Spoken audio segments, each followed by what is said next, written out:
pessoa seja apresentada perfeita em Cristo. Então esse era o objetivo de Paulo.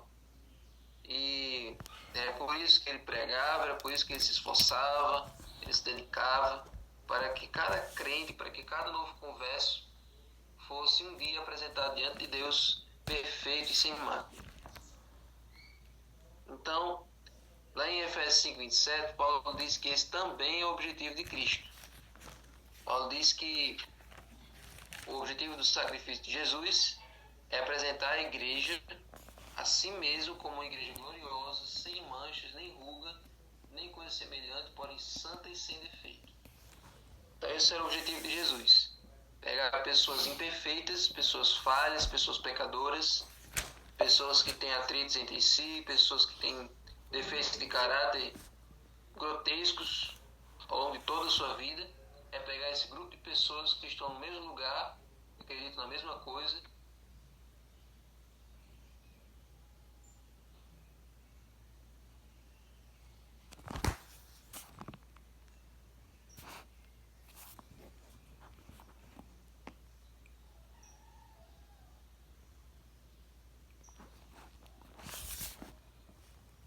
e pegar essas pessoas e transformar elas num grupo de pessoas salvas, num grupo de pessoas perfeitas, certo? Então, como é que se faz isso? Como é que a gente pode chegar à perfeição, né? Claro, a gente sabe, todos nós sabemos aqui que a perfeição não dá para ser alcançada de um dia para o outro. Ela só vai ser alcançada no dia da volta de Jesus.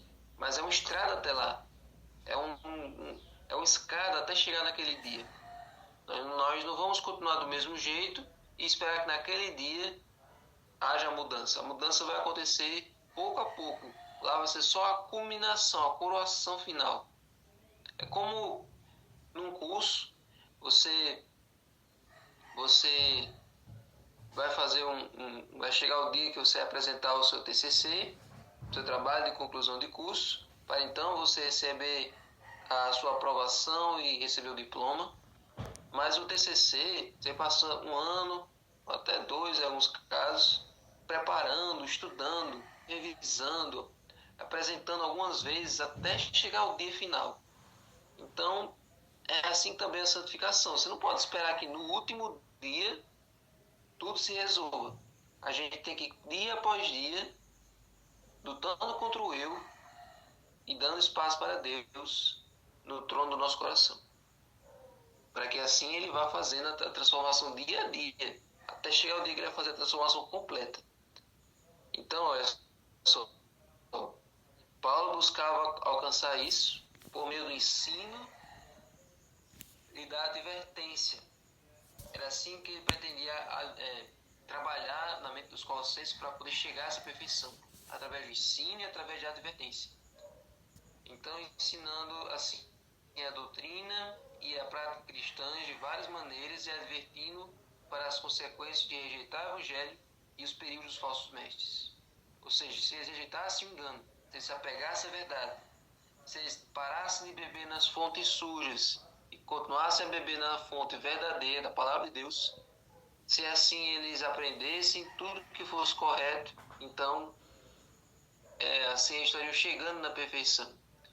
Lembre-se que a Bíblia, lembre-se que Paulo disse lá em 2 Timóteo 3,16, 17. Porque toda a escritura é inspirada por Deus e útil para ensinar, repreender, corrigir e educar na justiça. Então lembre-se, ensinar é dizer o caminho. Repreender é quando você sai do caminho, a Bíblia vai lá e chama a sua atenção, diz que você está errado. Corrigir é mandar você de volta para o caminho e assim, fazendo isso, ela educa você na justiça. Para quê? A fim de que o homem seja perfeito, o homem de Deus seja perfeito e perfeitamente habilitado para toda boa obra. Não tem como a pessoa chegar na perfeição recebendo só elogios. A Bíblia não pode só elogiar você. Ela não passa a mão no seu pecado, ela não faz vista grossa para os nossos erros. Quando há necessidade de corrigir, ela corrige. Ela chama a atenção. Ela mostra que a gente está errado. Então, o caminho para chegar à perfeição passa por várias advertências, por várias chamadas de atenção, por vários carões que a Bíblia dá para que a gente possa cair na real de que nós não somos, por nossa natureza, nós somos nós somos ruins, nós somos sujos, nós não temos nada de bom para oferecer. Então, se a gente se apegar ao eu, se nós nos apegarmos aos pecados, não tem como a perfeição chegar, não tem como nos santificarmos. Cada pecado que a gente acaricia, que a gente se apega a eles e não quer largar de jeito nenhum, é um empecilho para a santificação, é um empecilho para a perfeição. Então a gente precisa permitir, que a gente precisa se dobrar diante das advertências da Bíblia, diante das advertências da palavra de Deus. Então esse é o caminho para nós crescermos e nos tornarmos cristãos maduros. É aceitar os ensinos e levar a sério as advertências das Escrituras. Então a maturidade é um conceito fundamental. Agora o que é que acontece?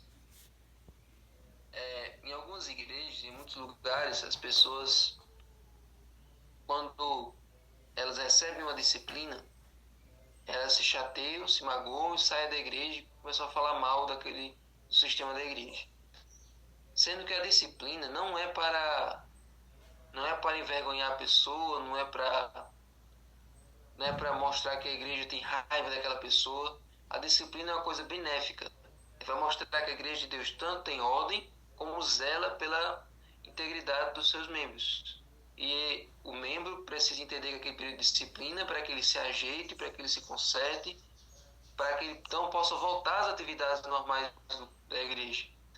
Então, tem pessoas que se chateiam e tem pessoas que não gostam da disciplina, que não aceitam, que querem que a igreja aceite a pessoa com o seu pecado do jeito que está. Não é para disciplinar, não é para mudar, quer se ficar daquele jeito. Então, Salomão diz muito isso lá em Provérbios: quem ama a disciplina, ama o conhecimento, mas quem detesta ser censurado é estúpido. A pessoa que odeia ser disciplinada, odeia a repreensão, é uma pessoa estúpida, é uma pessoa que gosta de viver no erro, é uma pessoa insensata, certo? Crescer e se desenvolver é algo natural e esperado, tanto na vida natural quanto na vida cristã. Qual é o pai que ficaria feliz de seus filhos estarem com 9, 10 anos de idade sem conseguir andar e sem conseguir falar? O pai ficaria preocupado, o pai e a mãe iam ficar agoniados para levar ele de um profissional para o outro para tentar destrinchar por que com uma determinada idade o filho não consegue fazer coisas básicas. E é muito triste, né, na igreja, quando os líderes percebem que a sua igreja não está avançando, não está crescendo de jeito nenhum. A gente pergunta coisas simples dos estudos bíblicos e a pessoa que está há 20 anos na igreja não consegue responder. E uma vez a gente ficou aqui preocupado porque uma vez a gente perguntou quais são as 3 fases do juízo. Ninguém soube dizer. A gente perguntou quais são os 10 mandamentos. E alguns disseram que não sabem, mas não sabem na ordem. Como é que a pessoa aprende os mandamentos de Deus não na ordem? Não tem como aprender os 10 mandamentos, um aqui e outro acolá. Então, são coisas básicas, são coisas simples, que a pessoa não consegue dizer. Então, o que você está fazendo na igreja se você não sabe nem as doutrinas básicas? O que você vai fazer no culto se você não aprende nada? E aí, a gente pensa assim: as pessoas não sabem de nada porque elas não leem a Bíblia. Mas, analisando a maneira como as pessoas leem, analisando o grau de instrução das pessoas, ele percebe que não é só o fato de não ler a Bíblia, é o fato de que eles tentam ler, mas não entendem, mas não conseguem ler. Podem até ler um capítulo inteiro, mas não conseguem entender o que eles leem, porque a leitura das pessoas não é boa. A leitura das pessoas eles não conseguem ler e imaginar o que eles estão lendo. Eles não conseguem ler e visualizar aquilo que eles estão lendo. Às vezes a leitura é uma coisa muito fácil, às vezes é uma coisa bem diluída.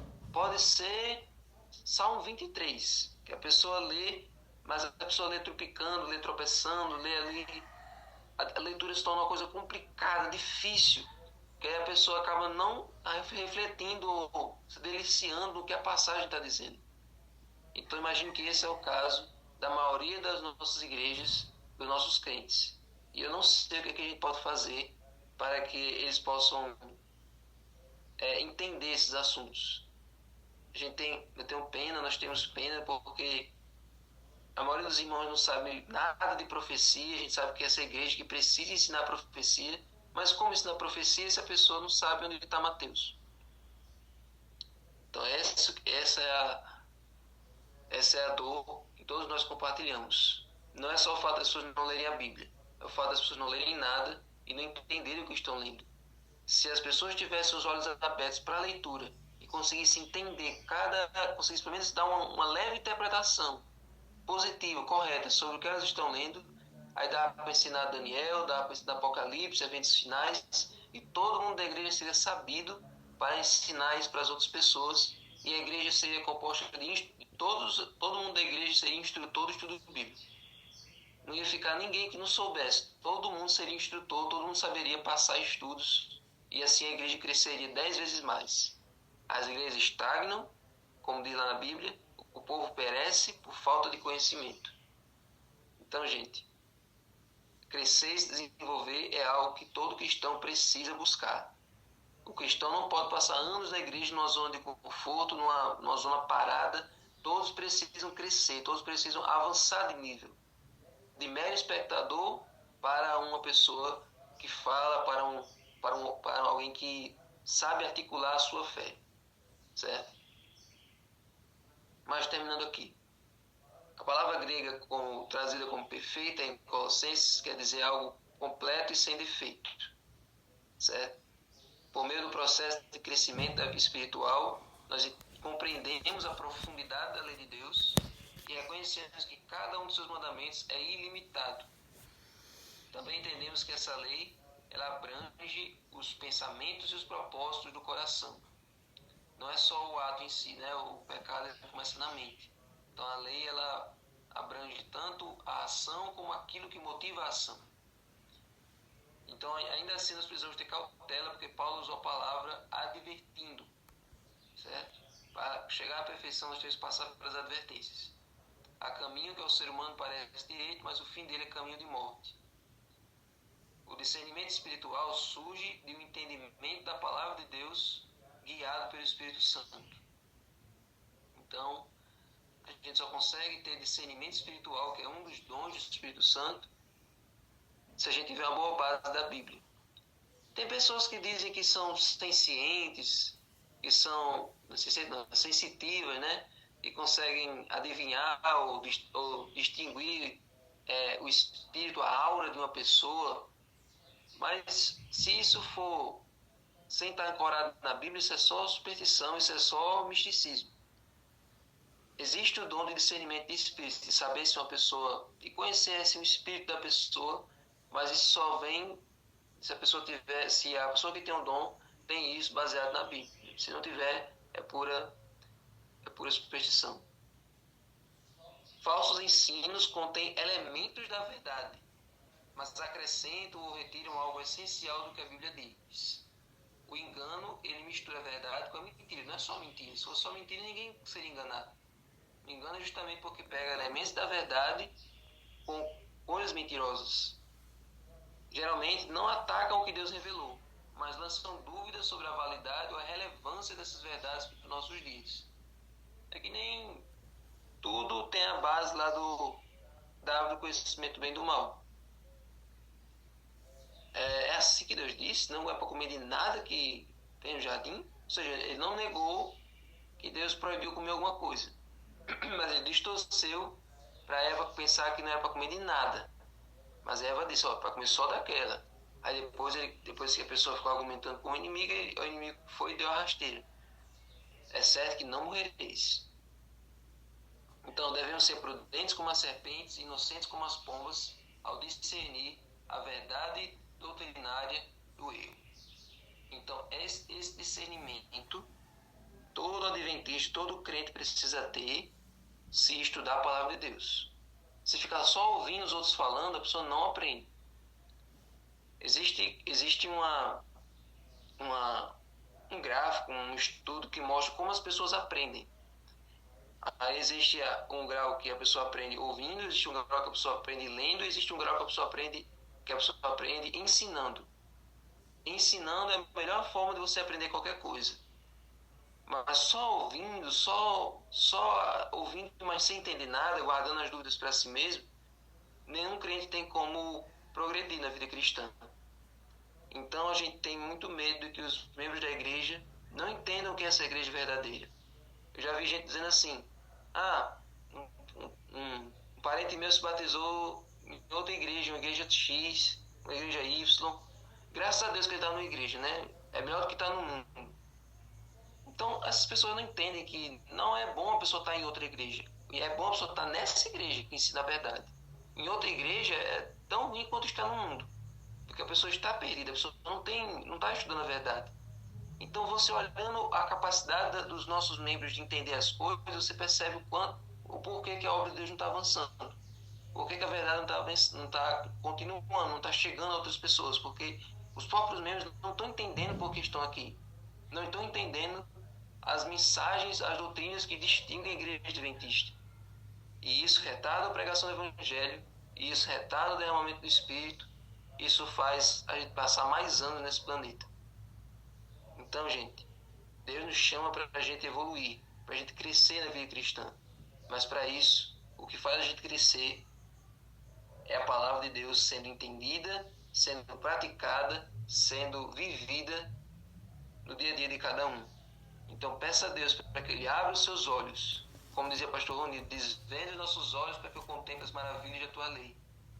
Se você pedir a Deus para que você aprenda a ler corretamente, para que a verdade, para que a palavra de Deus possa parecer mais fácil para você entender a Bíblia, para você entender a linguagem, para você entender a lição da escola sabatina, para você entender uma jornada espiritual. Quando você entender tudo isso, então você vai ser um grande pregador do Evangelho e cada um aqui vai ser uma peça fundamental na sua igreja para que a sua vizinhança conheça a palavra de Deus. Então só depende de você. Progrida e cresça no seu desenvolvimento espiritual, para que assim Deus possa usar você poderosamente. Amém? Senhor Deus, muito obrigado, Senhor, por cada um que entra aqui todos os dias, por essas quase 30 conexões. Te pedimos, Senhor, para que cada membro aqui faça um esforço para que a sua capacidade intelectual possa crescer, para que cada um aqui, Senhor, possa aprender a ler melhor, a interpretar o que está lendo, para que assim eles possam entender as doutrinas, para que eles possam passar estudos, para que eles possam ser professores de escola sabatina, líderes de PG, anciãos de igreja, e assim, Senhor, os dons deles possam ser ampliados ao máximo, para que eles assim possam ser cristãos poderosos e cheios de Espírito Santo. O Senhor quer derramar o teu Espírito, mas o Senhor não pode derramar o teu Espírito sobre pessoas que se acomodam, sobre pessoas que não querem crescimento, querem apenas ir na garupa dos outros. Ajuda, Senhor, para que cada um aqui, Senhor, possa ter essa independência espiritual e possa crescer cada dia mais, assim como o Senhor cresceu em estatura, graça e sabedoria diante de Deus e dos homens. Fica conosco. Agora abençoe o estudo do livro, em nome de Jesus. Amém.